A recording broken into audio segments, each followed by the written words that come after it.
Friend, welcome in Om nursing academy. मैं अनिल कांटीवाल आपका बहुत बहुत स्वागत करता हूं। आज का मैंने माइक्रोबायोलॉजी के से एक टॉपिक लिया है जिसका नाम है इम्यूनिटी। बहुत ही इंपॉर्टेंट टॉपिक है, इससे एक एमसीक्यू ज़रूर आता है एग्ज़ाम में। तो चलिए शुरू करते हैं। बात करता हूँ मैं इसके इंट्रोडक्शन की कि इम्यूनिटी होती क्या है। अब जब भी कोई एंटीजन है, फॉरेन बॉडी है, कोई भी माइक्रो ऑर्गेनिज्म है, जब वो अपने शरीर में एंट्री करता है तब उसको डिस्ट्रॉय करने के लिए अपने शरीर में पाई जाने वाली एंटीबॉडी उनके खिलाफ काम करती है, यानी वो एंटीजन को मारने का काम करती है। वही क्या है, बॉडी की इम्यूनिटी। ठीक है, ये इसका इंट्रोडक्शन था। अब बात करता हूँ मैं इसके क्लासिफिकेशन की। इम्यूनिटी को मेनली दो टाइप में डिवाइडेड किया गया है, आप देख सकते हैं क्लासिफिकेशन में।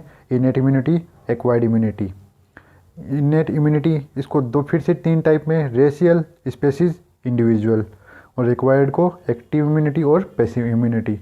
मैं इनको आगे डिस्क्राइब करूँगा कैसे क्या होता है। Innate immunity. इनेट इम्यूनिटी मतलब यानी कोई भी जो इम्यूनिटी है वो एक जनरेशन से दूसरे जनरेशन में ट्रांसफ़र होती है, वही क्या है, इनेट इम्यूनिटी। ये थ्री टाइप में डिवाइडेड की गई थी। इसमें पहला था स्पीशीज इनेट इम्यूनिटी। इसमें मतलब रेजिस्टेंस होता है, जो माइक्रो ऑर्गेनिज्म के खिलाफ जो भी विरोध होता है वो एक ही स्पीशीज में होता है। ठीक है, इसके उदाहरण देखिए। जो एंथ्रेक्स बैक्टीरियाई है वो कहाँ पे पाया जाता है, वो मिट्टी में पाया जाता है। जब चिकन मिट्टी में से कोई भी स्ट्रीट्स उठाता है, यानी कोई भी खाना लेता है, कोई भी चिकन, तो वो क्या करता है, एंथ्रेक्स बैक्टीरियाई उसके शरीर में चला जाता है। लेकिन चिकन है उसके अंदर तो इम्यूनिटी होती है एंथ्रेक्स बैक्टीरियाई के खिलाफ। लेकिन वहीं अगर कोई इंसान उस चिकन को खा लेता है तो वो एंथ्रेक्स बैक्टीरियाई चिकन से उस इंसान के शरीर में चला जाता है। लेकिन उस इंसान में उस जो एंथ्रेक्स बैसिलाई है उसके खिलाफ इम्यूनिटी नहीं होती। ठीक है, ये था स्पेसिस इनेट इम्यूनिटी। अब बात करता हूँ मैं रेशियल इनेट इम्यूनिटी। रेशियल मतलब स्पीसीज में जो रेशियल पाई जाती है, यानी एक ही जाति की बात कर रहा हूँ मैं। वो पहले अलग अलग जाति की बात कर रहा था, अब ये रेशियल की, मतलब एक ही जाति की जो उपजाति होती है। मतलब अब मैं इंसान की बात कर रहा हूँ कि इसमें यानी अलग अलग जो उपजातियाँ होती है उनमें जो रेजिस्टेंस पाया जाता है वो किस प्रकार होता है। उदाहरण देखिए, यानी जो अमेरिकन निग्रो और अमेरिकन वाइट।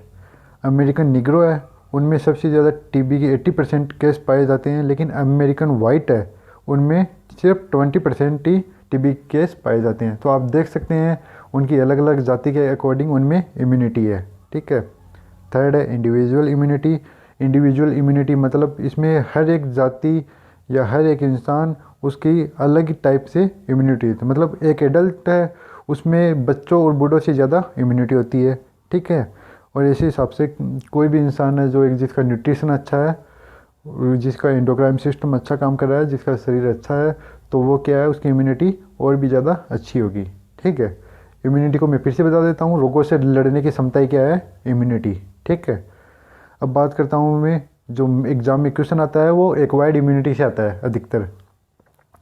एक्वायर्ड इम्यूनिटी जैसे नाम से पता चलता है, एक्वायर्ड हम लाइफ टाइम, यानी जब मैं जन्म हुआ और मैं जब तक मरूंगा तब तक वो जो इम्यूनिटी मैं हासिल करता हूँ, गेन करता हूँ, वो किस में आती है, एक्वायर्ड इम्यूनिटी। इसको फिर से दो टाइप में बांटा गया है, एक्टिव इम्यूनिटी और पैसिव इम्यूनिटी। अब यहाँ पे ध्यान देने की बात है, इनमें डिफरेंट कैसे करेंगे। एक्टिव इम्यूनिटी में हमेशा बॉडी के अंदर एंटीजन जाएगा। ठीक है, तो उसके खिलाफ इम्यूनिटी बनेगी, यानी बॉडी में क्या जाएगा, एंटीजन, एक्टिव इम्यूनिटी में। ये बात हमेशा ध्यान में रखना। अब बात करता हूँ मैं एक्टिव इम्यूनिटी के दो सब टाइप है उनकी। नेचुरल एक्टिव इम्यूनिटी मैंने ये हाईलाइट करके रखा है, बहुत इंपॉर्टेंट। आप तो हाईलाइट की हुई चीज़ों को सिर्फ पढ़ लेना, एग्ज़ाम में इन्हीं से क्वेश्चन आएगा, इंपॉर्टेंट है। अब एग्ज़ाम में से क्वेश्चन आ जाएगा कि इन्फेक्शन और डिजीज़ के कारण कौन सी इम्यूनिटी बनती है, तो नेचुरल एक्टिव इम्यूनिटी। ठीक है, वैक्सीनेशन, इम्यूनाइजेशन, इससे कौन सी इम्यूनिटी बनती है, आर्टिफिशियल एक्टिव इम्यूनिटी। जो बी पे है देखिए ध्यान से। अब यानी एग्जामिनर ऐसे भी क्वेश्चन कर देगा कि बीसीजी से कौन सी इम्यूनिटी बनती है, आर्टिफिशियल एक्टिव इम्यूनिटी। ठीक है, बहुत इजी है, आप इसको पीडीएफ फाइल को डाउनलोड कर लेना, डिस्क्रिप्शन में मैं लिंक डाल दूंगा, आप वहाँ से पढ़ना इसको, बहुत इजी है, समझ में जल्दी आ जाएगा। इसमें देखिए नेचुरल एक्टिव डायग्राम में देखिए आप, नेचुरल एक्टिव इम्यूनिटी, ठीक है, इसमें इन्फेक्शन है ये। और सेकंड में आर्टिफिशियल, यानी आर्टिफिशियली कृत्रिम रूप से हम ले रहे हैं कोई भी एंटीजन, वो कौन से रूप में है, वैक्सीन के रूप में, ठीक है, वैक्सीन है वो आर्टिफिशियल एक्टिव इम्यूनिटी प्रोवाइड करवाती है। अब मैं बात करता हूँ सेकंड इम्यूनिटी की, पैसिव इम्यूनिटी। इसमें जो शरीर में क्या जाएगी, एंटीबॉडीज आएगी। इम्यूनिटी किससे बनेगी, शरीर में जो एंटीबॉडीज आएगी इसी से इम्यूनिटी बनेगी। एग्ज़ाम में सबसे ज़्यादा क्वेश्चन पूछा गया है नेचुरल पैसिव इम्यूनिटी का, ठीक है। इसका जो यानी ये इम्यूनिटी कैसे बनती है, वर्टिकल ट्रांसमिशन। इसमें जो एंटीबॉडीज़ होती है वो माँ से बच्चे में जाती है, किसके द्वारा, प्लेसेंटा के द्वारा, ठीक है। माँ से बच्चे के द्वारा जो आईजीजी इम्यूनोग्लोबिन होती है वो प्लेसेंटा के द्वारा बच्चे में जाती है।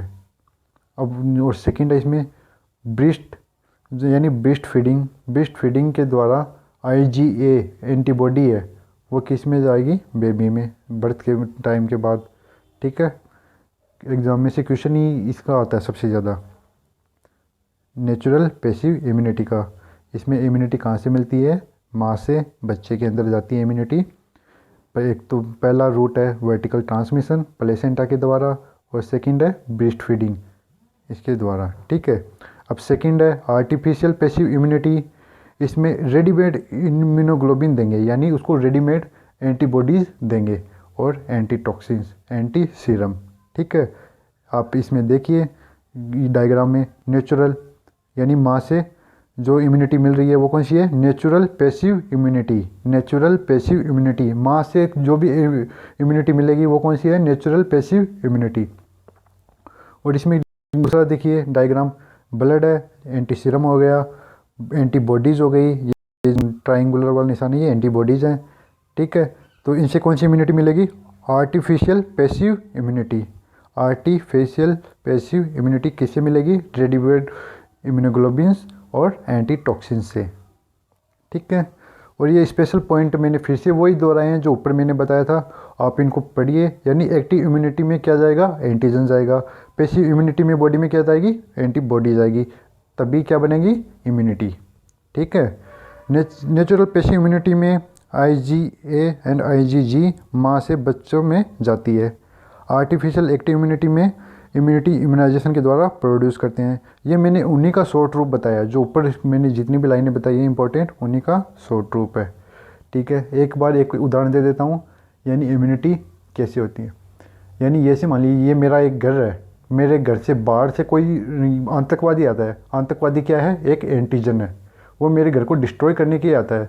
मेरा घर एक बॉडी है, यानी एक शरीर है, बाहर से एक आतंकवादी एंटीजन बन के इसके अंदर आता है। तो मेरे घर के जो सदस्य हैं वो क्या बनेंगे, एंटीबॉडी, वो उस आतंकवादी को घर में घुसने से रोकेंगे। अगर वो घर में आतंकवादी घर में आ भी गया तो वो उसको क्या करेंगे, मारेंगे या उसको पीटेंगे, उसको बाहर निकालेंगे। ये क्या है, इम्यूनिटी, समझ गए। आतंकवादी क्या था, एंटीजन, मेरा घर क्या था, एक बॉडी, शरीर, उसमें जो एंटीबॉडी कौन थे, घर के सदस्य। आतंकवादी घर के अंदर आया, एंटीजन घर के अंदर आया, जो घर के रहने वाले सदस्य थे क्या थे, वो एंटीबॉडी। उन्होंने अपना काम किया, उन्होंने क्या काम किया, उन्होंने उस एंटीजन को मारा, बाहर निकाला। ये क्या था, ये पूरी प्रोसेस इम्यूनिटी।